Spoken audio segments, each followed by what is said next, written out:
You can't just tear down my bridge HOA without notice. president I have orders the the demolition We of a already filed footbridge the on my injunction, property. cowboy. A property That bridge not was even structurally remotely unsound. inside her association's jurisdiction is a sentence I never thought I'd have to utter, let alone live through. But there I was 6 weeks ago, standing on the edge of my 50-acre legacy, Cypress Creek farm, coffee cooling in my hand, staring at a scene of pure, cold-blooded vandalism. The old wooden footbridge, the one my grandpa and I built decades ago, so I could easily cross the creek and reach the South Meadow, the one that's been part of this land since before the idea of a homeowners association was anything more than a bad zoning joke. It was gone. Not washed out by the spring floods, not rotted by time, just utterly demolished. Chainsawed into rough, hateful splinters and dumped right into the water. And standing on the far bank, arms crossed, sunglasses reflecting the morning sun like twin discs of judgment, was Mrs. Beatrice Caldwell, the self-proclaimed empress of the Riverwood Heights HOA. Behind her, the work crew, looking shifty as hell, were scrambling into their unmarked trucks the second they caught sight of me. They didn't even try to meet my eye. They just peeled out, kicking up gravel like they knew precisely how illegal and wrong what they just done was. And the wildest part, the thing that still boils my blood, I am not, and have never been, a member of her precious Riverwood Heights HOA. My deed is separate, my boundary lines are clear, and yet there she stood, radiating that smug, entitled confidence that screamed, I thought I was fixing something. For context, I grew up on Cypress Creek. My family settled this land, raising cattle and corn long before the Riverwood Heights development. A cluster of oversized, stucco boxes with matching flower beds, sprung up on the hill across the creek. I didn't mind the new neighbors, but I definitely minded the new HOA, led by Beatrice Caldwell, a woman whose entire identity seemed wrapped up in controlling anything her perfect little I could land on. The complaint started almost immediately. First, it was a finely printed letter on gold-embossed stationery informing me that my prize-winning show bull, Samson, was disturbing the peace by mooing too loudly. I laughed, wrote back politely that cows moo. That's what they do, and assumed that would be the end of it. It wasn't. Then came the letters about the aesthetic disruption of my main barn. It was a beautiful, honest structure, older than both me and Beatrice, with paint peeling just right, baked in history. Beatrice, without introducing herself, had the audacity to stride 10 feet past my front gate, hands on her hips, and declare, Mr. Jennings, that peeling paint is simply unacceptable. It's affecting the community's property values. I just blinked at her. Ma'am, with all due respect, this isn't your community, and this barn isn't under your authority. Her lips pressed into a tight, sour line. Everything visible from Riverwood property, she insisted, falls under Riverwood concern. That line, man, that should have been my air raid siren. The letters became weekly, almost daily. Too much rust on the tractors. The fencing didn't match their arbitrary standards. My property lacked visual uniformity. She was trying to drag my working farm into her HOA by sheer, suffocating force of will. I ignored it all, knowing my boundary lines were sacred. But then they found the bridge.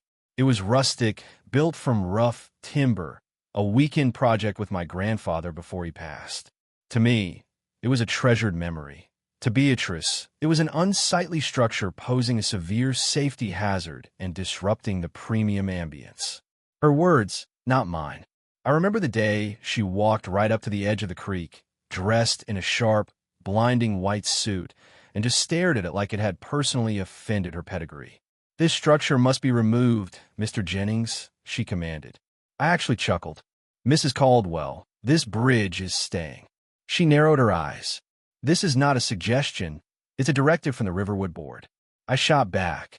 A directive from whom? I'm not in your HOA. And there it was again. Anything viewed from HOA property falls under HOA regulation. I told her plainly, it's staying. And she just gave me this cold, little smile, the kind that tells you she's not done yet. She's just moved to the planning stage. Then came the final notice, red bold text screaming about non-compliance with neighborhood design cohesion. It was theater, but I still never imagined she'd go this far. The morning I heard the deep, unmistakable growl of chainsaws, that sound, cutting through the early morning quiet. It felt like something snapped inside me. Not just anger, but a primal, visceral violation. I charged down the slope, saw the men hacking at the main beams, and there was Beatrice, tapping her foot, a look of clinical triumph on her face. "Good morning," she greeted me, completely unfazed by the audible crime taking place right behind her. "What in God's name do you think you're doing?" I demanded. "Removing an unauthorized structure," she replied, cool as ice. "For the safety of the community. This is my land, my bridge.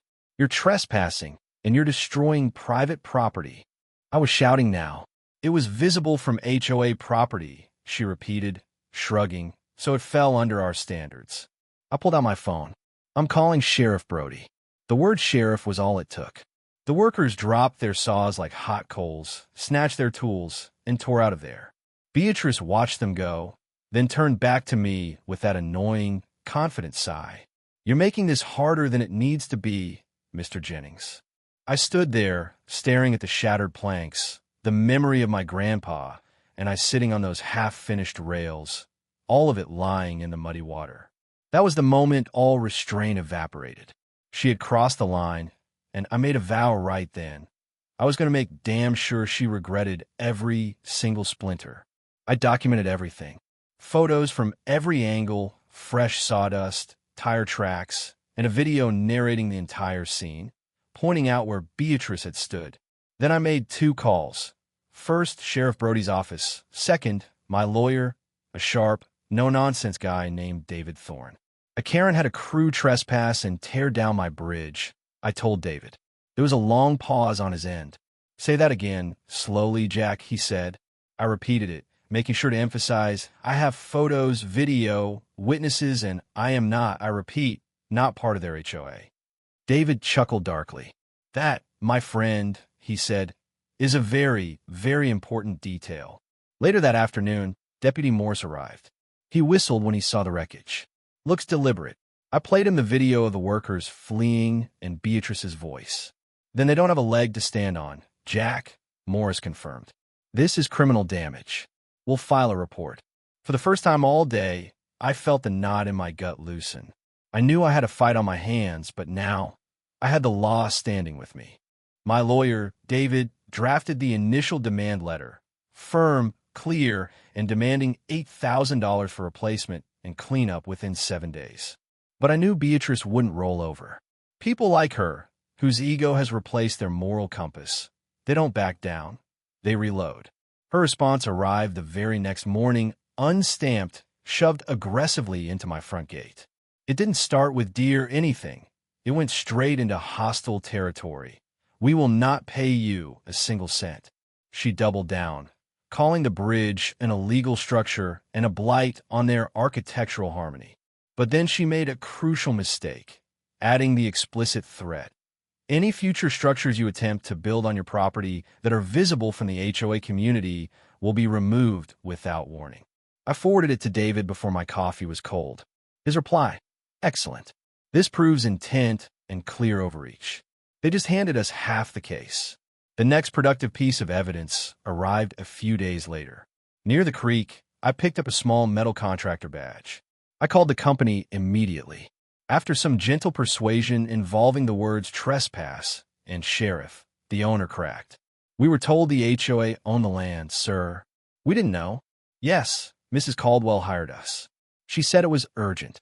I hung up and called Deputy Morse again.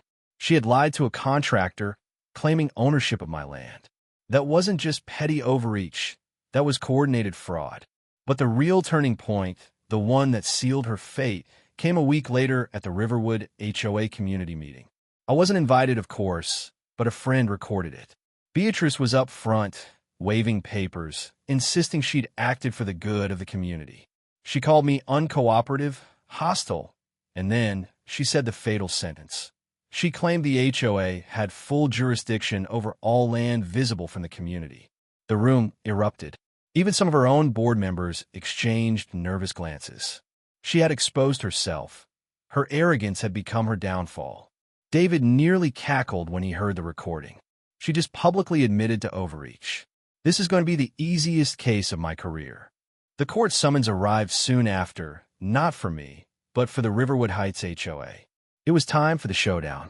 Beatrice arrived dressed like she was attending a gala, bright pink suit, pearls, heels clicking like tiny hammers on the tile. She refused to look at me. The rest of the board looked miserable, like they were marching to a firing squad. My lawyer laid out everything. The photos, the video, the contractor's confession, the letters, the explicit threats, and finally, the audio of her boasting about jurisdiction. Then it was her turn. "Your Honor," Beatrice began, her voice dripping with false sincerity. "I was acting in the best interest of my community." The structure was visible. The judge, a sharp-eyed older woman, cut her off. "Visibility does not equal ownership or authority, Miss Caldwell. Please explain why you believed you had the legal right to demolish something outside your boundaries." Beatrice faltered, her confidence cracking right there in the sterile courtroom air. She stammered, opened her mouth, closed it, and finally, in a shaky voice thick with anger, she blurted out the truth, the core of her entire delusion. "Because it was ugly." A collective gasp swept through the room. Even David paused. The judge just stared at her, then slowly nodded. "We're done here. I've heard enough." The judge didn't waste time. She found in favor of the plaintiff on all counts. The HOA was liable for the $8,000, plus fees. But she wasn't finished. In addition, the judge declared, "I am ordering a formal inquiry into the homeowner association's conduct and decision-making processes." This hit the board members harder than the fine. Then came the final twist. One of the board members, pale and shaking, stood up and confessed. "Your Honor, we were told the bridge was on HOA land. We were given a map, one that showed his fence inside our boundary line. We trusted her." The judge frowned. "A map provided by Miss Caldwell?" The board member nodded. The judge then placed the map back on the desk with a firm hand. "This is not accurate. The county boundary records clearly show the line has not changed in over 75 years. You misrepresented legal boundaries to your board to justify destroying private property. That is not a mistake, Miss Caldwell. That is deception." Beatrice's jaw dropped. She sank in her chair, her entire fabricated world crumbling. The judge slammed her gavel down. Case closed, but not finished. As people filed out, Beatrice stomped over to me and David, heels clicking aggressively. "You ruined everything," she hissed through clenched teeth. David stepped forward, calm as a clock. "Miss Caldwell, you may want to be careful. Anything you say now could become part of the inquiry." She shot him a look of pure venom, then spun on her heel and stormed out. Her board members stayed behind, apologizing to me, telling me they were already moving to have her removed and asking the county for oversight. The real closure, though, wasn't the money or the ruling. It was the next day. I was out looking at the wreckage, and 3 trucks rolled up. Hank, my neighbor down the road, Tom, who runs the hardware store, and Charlie, a retired engineer. "You didn't think we were going to let you rebuild this thing alone, did you, Jack?" Hank called out. "They didn't just help me replace it. They helped me build something better. Reinforced cedar beams, a slight arch, a sturdy bench for sitting." A few days later, some of the old board members even came by, not to interfere, but to watch and eventually to apologize again and offer a hand.